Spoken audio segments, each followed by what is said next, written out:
Welcome to the Fear and Greed Business News Afternoon Report for Tuesday, the 16th of April, 2024. I'm Sean Aylmer.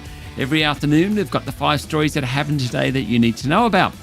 Story number 1, the S&P ASX 200 finished down nearly 2% today to 7,613 points, one of the worst sell-offs in a year. About 90% of stocks went backwards after Wall Street closed much lower. It was very widespread, with banks, retailers, miners, consumer discretionary stocks, utilities and energy companies all falling, along with the tech stocks and the property groups. The market slump came as the bosses of Woolies and Coles fronted a Senate inquiry. Both claim they didn't bank land for future use, they look after their suppliers, and they're part of a very competitive market. In the case of Woolies CEO Brad Banducci, he came under fire from Green Senator Nick McKim, who reminded him of the consequences of not answering questions, i.e. jail time, when Mr Banducci wouldn't or couldn't answer what the supermarket's return on equity was. Quite the day in the Senate estimates hearings.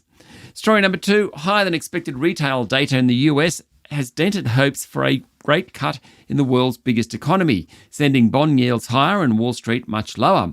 Investors have now priced in 44 basis points worth of cuts this year. That means they're confident about one 25 basis point cut, fairly confident about a second. Remember, a few months ago, they had confidently priced in 6 cuts. That has repercussions across financial markets, with Wall Street slumping, led lower by tech stocks. During this session, volatility on Wall Street was at record levels for this year. That's on the back of uncertainty about what will happen next. The US dollar appreciated against most currencies. Against the Aussie dollar, it certainly went up. The Aussie fell as far as 64.08 US cents, a 5-month low. Story number 3, Star Entertainment Group Special Manager Nicholas Weeks told the Bell Inquiry today that he had an online meeting with the then Chief Executive Robbie Cook around New Year, where the casino boss indicated competitor Crown Resorts was being treated more favourably by its special manager in Victoria.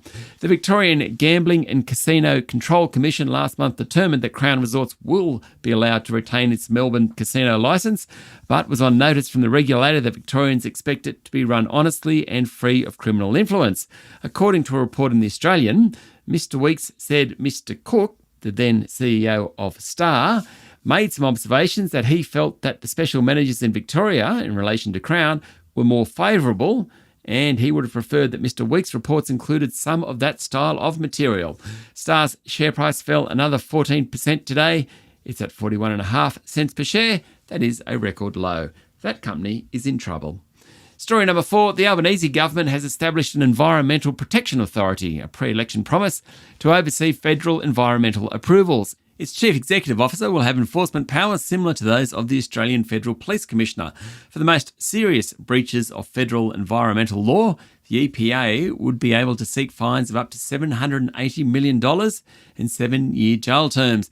It would also have the power to issue stop work orders on projects suspected of breaking the law and order businesses to ensure they're complying with environmental laws.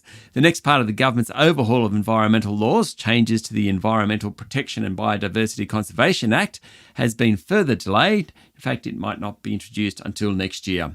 And story number 5, Tesla is cutting its headcount by more than 10%, part of a global retrenchment extending all the way into its executive ranks as the manufacturer struggles with slowing demand for electric vehicles.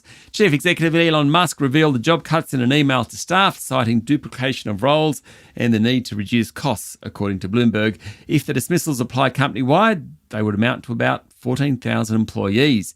Tesla reported a lower than expected number of vehicle deliveries last month. Tesla ended last year with about 140,000 employees, almost double its total 3 years ago. Its share price is down 35% this year. That's it for the afternoon report for Tuesday, the 16th of April, 2024. Don't forget to hit follow on the podcast and find Fear and Greed on LinkedIn, Instagram, X, TikTok and Facebook.